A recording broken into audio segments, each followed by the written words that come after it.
Alright,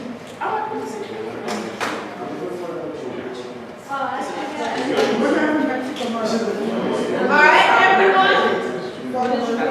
Let's take a seat. It's okay if you're not finished.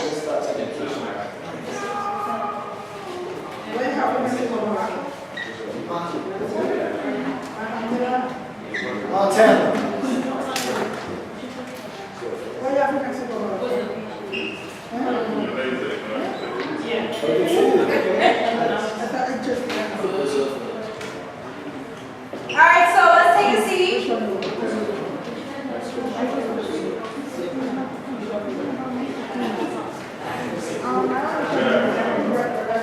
Okay.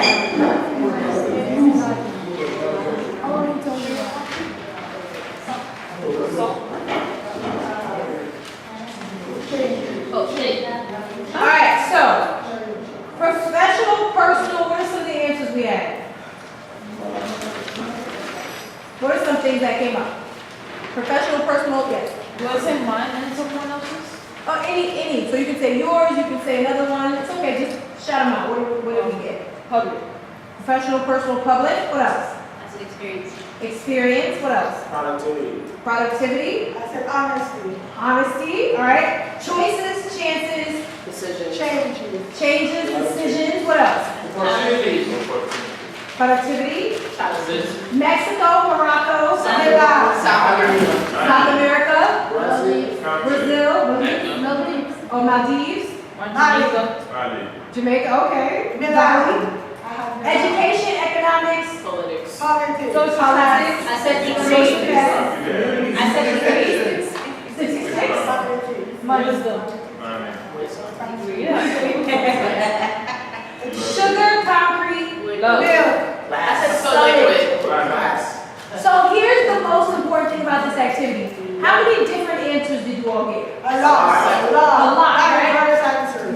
Various answers. Only That's what, one. so here's really what critical thinking and employers are looking for.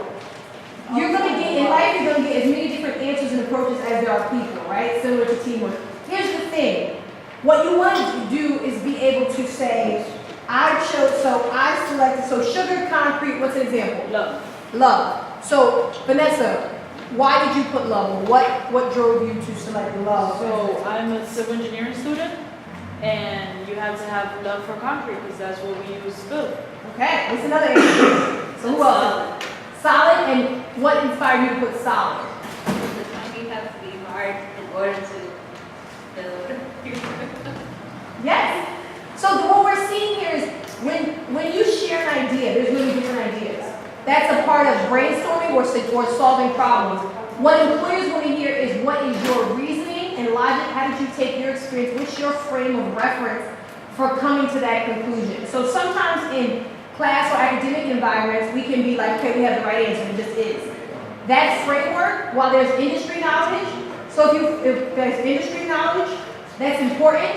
Really, when you get into the workforce, what they're looking for is how, when you provide an answer, or you provide an approach, or you provide a direction they should go in, they're listening for, okay, what is the because? What's your reasoning? What's your frame of reference that led you to that? Maybe it's because of your background. Maybe it's from a similar experience. Maybe it's you made a connection to the previous work. That's what critical thinking is. Do you understand how you come to conclusions? So I want you to take a moment, look at all those, go back and think and look at those 8 words under critical and creative thinking. Which one showed up most for you in this activity? Did you feel, was it your imagination? Was it resourcefulness? Was it inquiry? Was it creativity? Which one showed up most for you? Which did apply most for you in this activity?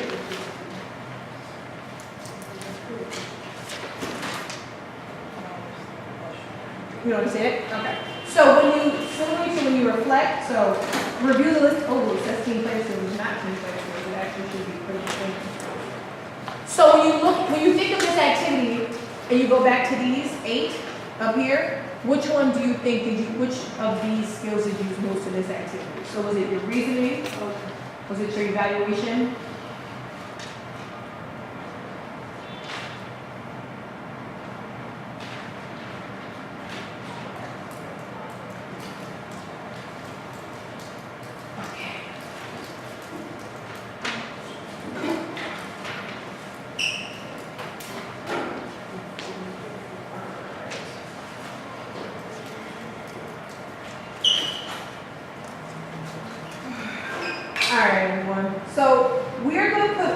together in the final 10 minutes.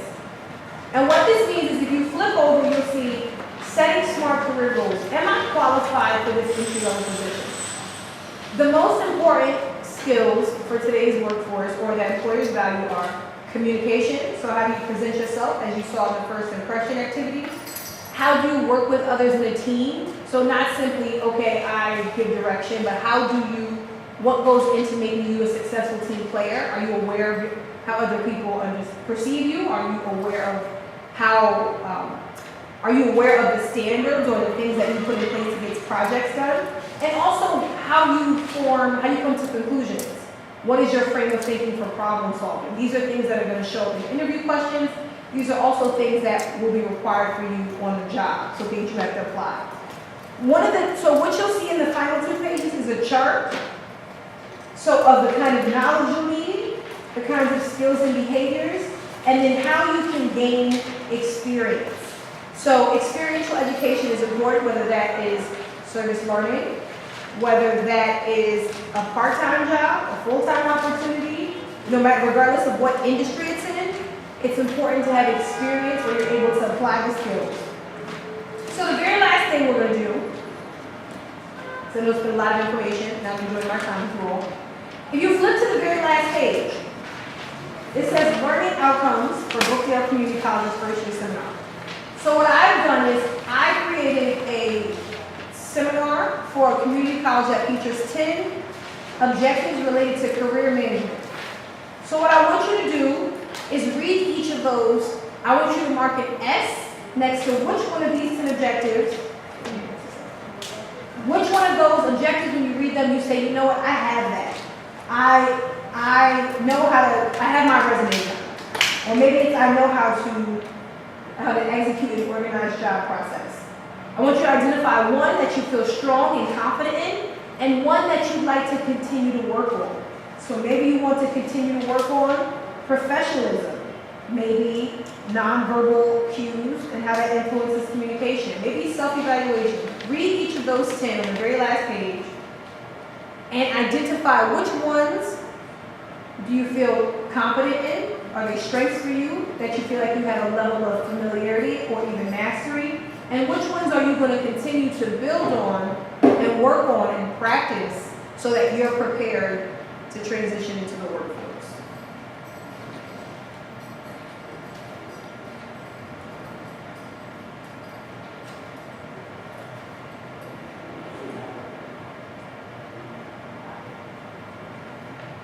And these are yours to keep, so you can write on it, whatever you need to do.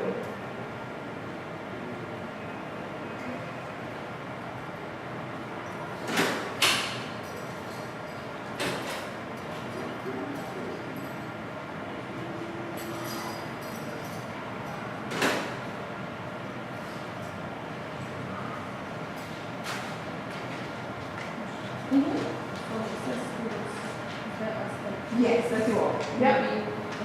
Yep. So you can even replace student with the learner, so you're the students. Yep. Or I will understand.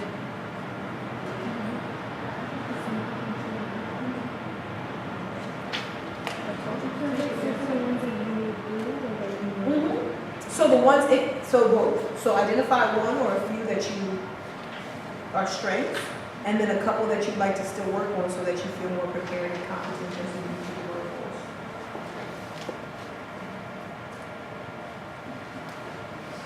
I'm actually a member of the workforce